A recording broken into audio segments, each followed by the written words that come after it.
How much element would an element discharge if an element discharge could discharge element? Face my fury! Yeah, that seems about right.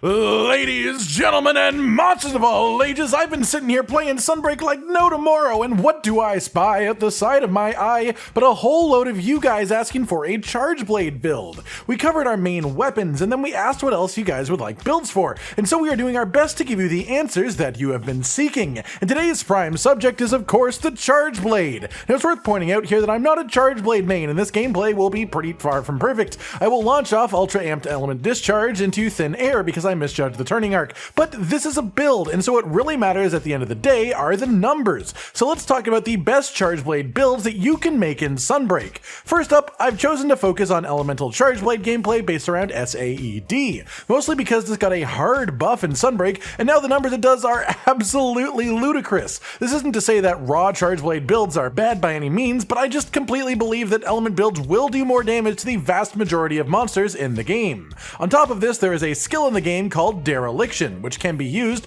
to increase your output significantly, but it comes at the cost of having your health just constantly drained, which understandably some people are not particularly fond of. As a result, today I'm going to be showing you the best build for each element for Charge Blade, including dereliction, as that is what makes it reach the highest peaks, and then after that I'll quickly throw some builds your way that have no dereliction at all if you prefer that style instead. And one final note on dereliction, as it will be part of all the main builds today, a really great way to counter the health drain is an item called Gourmet Fish. You can get a near infinite supply of them by just putting fish in the motley mix at the tea shop, and when you eat them they fully restore your red health and then give you significant health regeneration for 90 seconds afterwards. Not quite enough to counter dereliction drain, but enough to make it very comfortable relative to not having anything. As for the switch skills being used here, they are the same for every build. We've got Counter Morph Slash in the first slot, and this one is extremely important as it lets you launch off extra powerful SAEDs when successfully parrying with the guard point to the Morph Slash.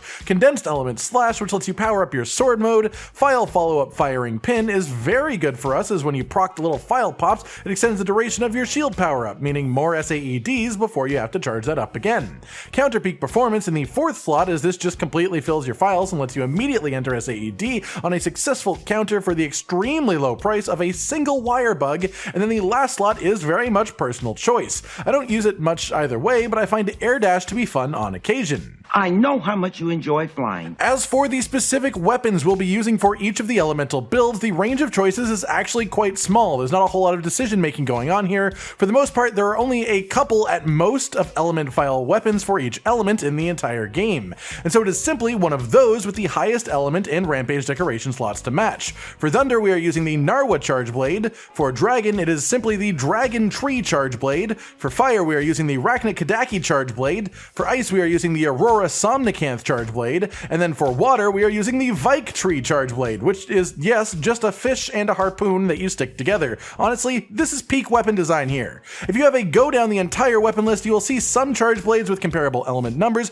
but again the main thing that you have to keep an eye on is the file type, as impact files don't deal elemental damage, and so they don't really match our goals here. That said, elemental files work in interesting ways. They aren't affected by your attack numbers at all, they aren't affected by affinity at all, and aren't even affected by sharpness. The only thing that increases the damage of element files is pure element gain and things that increase your overall damage as a whole. So this build as a result winds up with a ton of just comfortable Charge Blade management skills that let you launch SAED more often. That said, we also go for things like Weakness Exploit more often than not, just because it's easy to get and a free 12.5% damage increase overall on our weapon hits themselves, so it's just sort of hard to say no to that.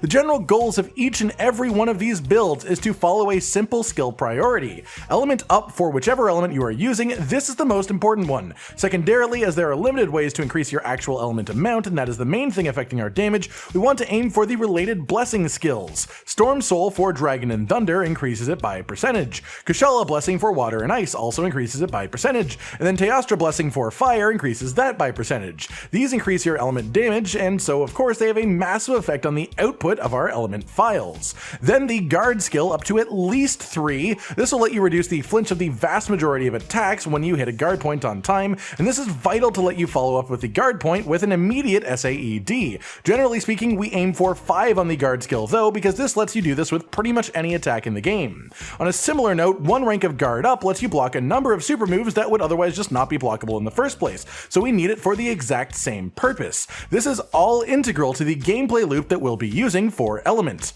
Chain crit has a massive increase to your output with this style of combat, as more often than not you'll be hitting all of these successive hits, and each hit of SAED counts. So if you hit the lead up hit, the landing slam, and then each of the files, the majority of the files will have full chain crit active on them for a load of bonus elements. Rapid morph is important, but not 100% necessary. What it does is speed up and increase the damage of morph attacks, but sadly the damage portion doesn't affect things like a guard point into SAED, but it does still speed up the animation, and therefore it lets you use SAED after a parry fairly more frequently than you could without this skill, making it quite important to have around for what we're aiming for. Load shells is an awesome skill. More often than not, you can get your file refill by using your Silkbind, but in situations where you can't, this makes it so when you get to yellow files and convert them into your own files, you get the full 5 instead of only 3 like yellow would normally give you. In this gameplay, I don't do a really good job of showing off this skill, but know that this is how the skill functions, and so it is an extremely useful one if you want to use lots of files. And, well, this build is totally based around SAED, so we do. It just makes sense. Past this comes Weakness Exploit. This one has no effect on our file damage at all, but if all you want is the skills mentioned up until now, you'll have a bit of extra space in these builds.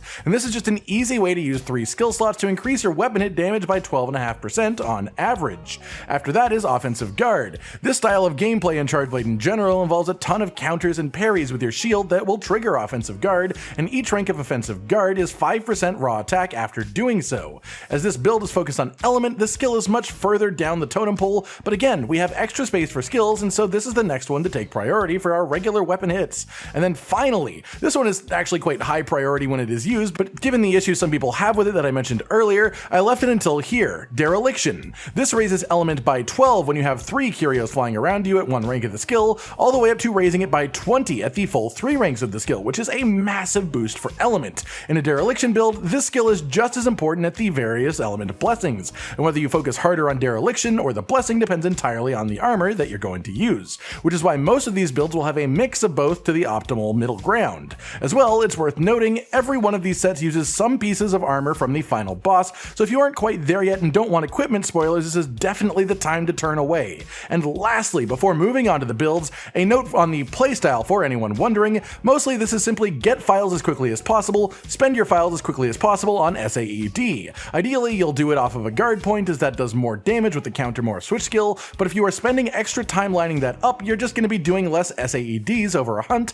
and losing out on damage. So for the most part, just aim to fill your files and spend them as quickly as physically possible, or I guess elementally possible. With all that out of the way, let's talk armor sets. The strongest one overall really is the Thunder set, as the Narwa Charge Blade comes with an insane amount of thunder on it, and the armor that we are using here is the Narwa helmet and then 4 pieces of Geismagorm armor. For a talisman, you'll want anything worth 3 skill slots, meaning something like 2 load up in a 2 slot, 2 rapid morph in a 2 slot, that type of thing. My talisman is actually quite perfect for these. It's a 3 rapid morph, 2 slot, 1 slot, 1 slot, but this set doesn't assume that you'll have that by any means, and as a result, my personal build has some extra spaces that yours probably will not. If your talisman is weaker than I've recommended here, use the skill priority list I've given you to work out what you should be leaving behind. This is the same armor setup that you'll be using for Dragon as well, with the only difference being the weapon choice and the decorations in the slots. The decorations in this one being 1 hard thunder attack and 2 small thunder attacks, 2 load up decorations, 2 guard plus decorations and 1 regular guard deco, 1 guard up decoration, 2 rapid morph decorations, and then depending on your talisman, you want to finish up Weakness Exploit and or Offensive Guard if you have the space to. My build here, due to my talisman being what it is, has a total of 5 thunder attack, 5 guard, 3 rapid morph, 3 resentment, 3 weakness exploit, 3 dereliction, 3 chain crit, 2 offensive guard, 2 load shells, 1 guard up, 1 Thunder alignment, 1 Storm Soul, and the bonus Wall Runner from my talisman as well. To math that out for you all, that is 310 Raw and 75 Thunder on the weapon itself. Doing Raw first, that's 310 plus 15 from Resentment, which will always be active thanks to the Drain from Dereliction, and 15 from Chain Crit for 340. Multiplied by 1.1 for Offensive Guard, and then 1.32 for White Sharpness, then 1.125 for 50% Affinity with no crit boost is 555.4. Our element, however, is 75 base, plus 4 for Thunder Attack, plus 15 for Chain Crit, plus 20 from Dereliction on Red Scroll for 114, and then multiplied by 1.2 for Thunder Attack, multiplied by 1.05 for 1 rank of Storm Soul for 143.64. This is the number used by our files themselves, as they aren't affected by Sharpness, but our weapon hits will be affected by Sharpness, and White Sharpness is a 1.15 modifier to Element for a total of 165.2. The element number, that is incredibly high, and what you have to keep in mind here is not a massive amount of our skills actually affect the damage itself, because it's limited by what can actually affect SAED damage, and thus a lot of our skills exist just to give you more opportunities to use SAED, and as you can see by the numbers I'm hitting for, that's an absolutely worthy use of skill space here. As well, I should mention that the Narwa Charge Blade only has a 2-slot Rampage decoration, and in that you should be putting in one of the various anti-species decorations depending on what you are fighting to gain the most bonus. For any of the weapons that have a 3-slot, we are going to be using Elembane, as it raises your element damage by 20% when hitting a monster part that is weak to that element, and so it will be counted in element calculations for the weapons that will use it. Free, bitches, it's free! For the dragon build, the armor is exactly the same, with the main difference being that the dragon weapon has a 2-slot and 2 1-slots on it, and as a result, if you have a good talisman like mine, you can actually fill out both the weakness exploit and the offensive guard skill, making this one particularly good with its weapon hits as well. The decorations in this one are pretty much the same as the last one, but we swap around to using 1 Dragon Plus decoration and 1 more small dragon jewel to use our extra 2-slot to free up a 3-slot for a rank of offensive guard. Otherwise, this is identical, and your Wex and offensive guard amounts will depend on your talisman. In my build, I have 5 dragon attack, 5 guard, 3 rapid morph, 3 resentment, 3 weakness exploit, 3 offensive guard, 3 dereliction, 3 chain crit, 2 load shells, 1 guard up, 1 thunder alignment, 1 storm soul, and again the wall runner from my talisman itself. Again, any bonus slots you have here should be used towards filling out weakness exploit and then offensive guard secondarily. The raw attack on this one with our additives adds up to 360, and with the multipliers it becomes 608 effective raw. The element additives end up at 94, and we also have the Elembane deco in this weapon for an extra 1.2 modifier, ending with effective element for our files of 142.1, and the element on the weapon hits itself becoming 163.4. Then we move on to ones with different armor sets, first up being Fire, using the Asylos helmet and arms, the Geismagorm chest and legs, and then the Teostra waist. The talisman here is the same as before. You're looking for something with at least 3 skill slots of value. The decorations we are using are 1 hard fire attack and 2 small fire attack, though it's worth noting if you have enough slots on your talisman, you can do all your fire attack through 1-slot decos and free up a 3-slot for an extra offensive guard. Then you want 3 rapid morph decorations, 2 load shells decorations, 2 guard plus decorations, and 1 regular guard decoration, 1 guard up deco, and then any remaining slots or talisman space again used to fill out weakness exploit and offensive guard. With my talisman, this build has 5 fire attack, 5 guard, 3 weakness exploit, 3 stun resistance, 3 rapid morph, 3 chain crit, 2 resentment, 2 offensive guard, but like I mentioned earlier, this could be turned into 3 with the right talisman, 2 load shells, 2 Teostra blessing, 1 critical eye, and 1 stamina surge as a byproduct of our armor, 1 guard up, 1 dereliction, and again wall runner from my talisman. The math on this one for raw, the additives add up to 325, and the total effective raw after multipliers is 572.2, thanks to all the natural affinity on the weapon. The element with additives is 97, and with multipliers our effective element on the file hits is 128, and for our weapon hits in general it is 147.2. What about the fish? Fine. Moving on to water specifically then, we have to change up the armor one more time, this time using the Almadron helmet, Geismagorm chest, waist, and legs, and then the Kushala arms. This one actually gets pretty complete with no talisman used at all, so you can use your talisman to move around decorations as you please and add in some extra things. One again, doing your best to fill out weakness exploit and offensive guard as much as possible. The decorations in this build without a talisman are 1 hard water attack decoration, as well as 2 small water attack decos, 2 guard plus decos, and 1 regular regular guard deco, 1 guard up deco, 2 load shells decos, 1 rapid morph decoration, and 1 tenderizer decoration. The total skill list of this one, again without talisman included, so keep that in mind that the numbers will be lower in this calculation, is 5 water attack, 5 guard, 3 weakness exploit, 3 rapid morph, 3 chain crit, 2 agitator, 2 resentment, 2 load shells, 2 Kashala blessing, 1 power prolonger, 1 guard up, and 1 dereliction. The math for this one has the raw attack additives go up to 345 and the total effective raw after multipliers becoming 512.3. The element additives put it at 88, and then with multipliers our file element is 139.4 with a total effective element on weapon hits winding up at 160.3.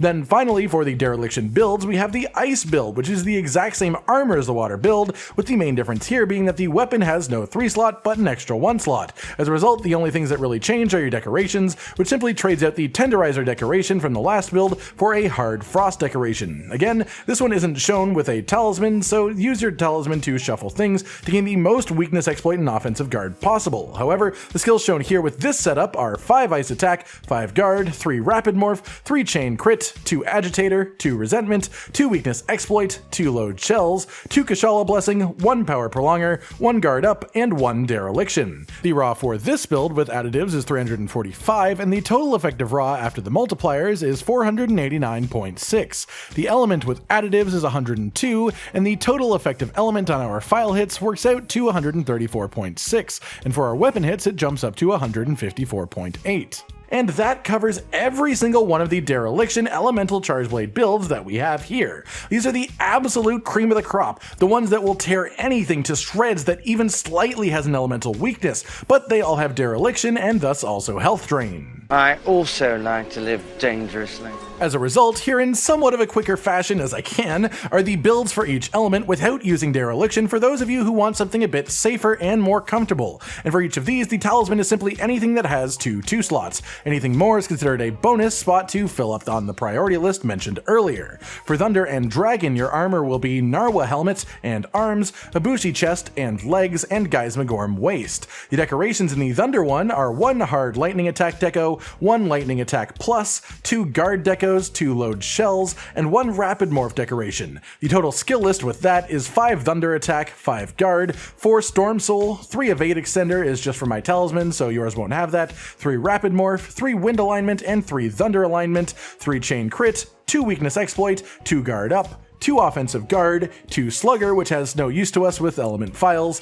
2 load shells, 2 part breaker, 2 flinch free, and 1 stun resistance from my personal talisman. The raw attack additives bring the attack up to 325, and with multipliers the total effective raw is 507.3, and then the element additives bring it up to 94, plus multipliers gives us 129.7 for our file damage specifically, and a total effective element of 149.2 on our weapon hits. The dragon set is once again the same for the most part, with minor changes due to the weapon having slots on it, which mostly just results in swapping the element plus deco into 2 small dragon decos and giving us 2 extra 2 slots, one of which goes to finishing off weakness exploit and the other is free. If your talisman is a 3 slot 2 slot instead of a 2 slot 2 slot, this means you can even finish off offensive guard. But seeing as this is based around a 2-2 talisman, as I said earlier, I'll just be counting this as an empty slot in the math. The total skills here then are exactly the same as the thunder set, but with 1 more weakness exploit to finish that skill off. The raw attack additives here make 345, and then the total effective raw after multipliers is 557.3, and then the element additives bring it up to 74, which after multipliers turns into 122.5 for file hits, and then the total effective element on weapon hits is 141. For the fire build, we're using the Almadron helmet, the Geismagorm chest and waist, the Teostra arms and legs. The decorations in this one are fire attack plus and 3 small fire attack decorations, 2 guard plus and 1 regular guard decoration, 2 load shells decorations, and 1 rapid morph decoration, 1 weakness exploit decoration, and 1 offensive guard decoration. The total skill list there is 5 fire attack, 5 guard, 3 weakness exploit, 3 evade extender, again for my personal talisman, 3 rapid morph, 3 chain crit, crit, 2 crit boost from the armor itself, 2 load shells, 2 Teostra Blessing, 1 resentment, which won't be active often without dereliction as a combo, so it won't be counted in the math, 1 critical eye, 1 master's touch, 1 power prolonger, 1 guard up, 1 offensive guard, and 1 stun resistance, which is also from my talisman. The raw attack additives add up to 315, and then with multipliers we get 566.5 effective raw thanks to both the affinity of the weapon itself and the crit boost in the armor, and then the element additives make 85. With the multipliers considered, this reaches 112.2 for the file hits, and then 129 total effective element on the weapon hits.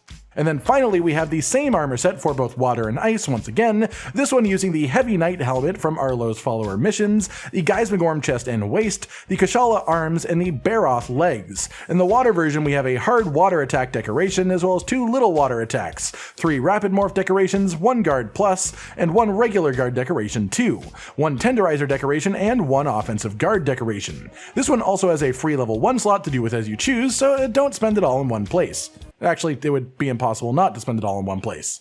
The full skill list on this one is 5 water attack, 5 guard, 3 weakness exploit, 3 evade extender from my personal talisman again, 3 rapid morph, 3 chain crit, 2 agitator, 2 offensive guard, 2 load shells, 2 Kashala blessing, 1 resentment, 1 guard up, 1 artillery, which is sadly useless on element files, 1 defense boost, and then the 1 stun resistance from my talisman. When you put the additives together, the raw attack reaches 335, and with multipliers included, the total effective raw is 547.2, and then the element additives reach 76, which is an effective element of 120.4 on files themselves after the multipliers, and then 138.4 on the element of the weapon hits after including sharpness. And then the last but not least, the ice version of this simply loses a 3 slot and gains a 1 slot as a result of the weapon swap, and this essentially just results in losing 1 rank of offensive guard and freeing up 1 more 1 slot decoration. The deco list is identical but without the 1 offensive guard, and the skill list is changed the same way. The final bit of math then has the raw attack additives reaching 335, with multipliers we have an effective raw of 522.3, and then the element additives reach up to 90. With multipliers included, that would give us 118.8 on the file hits, and then adding sharpness in, we get 136.6 for the element of the weapon hits themselves. And that is it. Essentially, 10 builds, 1 for each element and a second round of them without dereliction on them. Overall, I highly recommend using the dereliction versions to see insane numbers, and if you use the gourmet fish item that I mentioned, the drain really isn't that bad at all, but I thought I'd offer the alternatives regardless. I hope you enjoyed this extensive period of me just essentially yelling numbers at you. I hope I helped you understand something that you may not have before, or even just helped you nail down your perfect concepts of what you want to use with your Charge Blade build gameplay. Let us know what other weapons you desperately want to see and know the best build for. We are always keeping an eye out for what you want us to do, and of course, in the coming weeks we will spread out to more interesting, quirky, fun, offbeat builds, so any suggestions of playstyles you want us to maximize will be taken into consideration as well. Like if you like the video, subscribe and hit the notification bell for more, and most importantly, ladies and gentlemen, until next time, stay sweet. Josh, Cotton, and Hollow with the videos, dropping the humor like a hammer on your tippy toes, bringing entertainment on a daily arrangement to take our insanity and turn it into entertainment. Yes, I said entertainment twice, to reiterate that it is nice to look into your faces on a mostly daily basis when you let us in your homes to make the whole world a stage. Goodbye.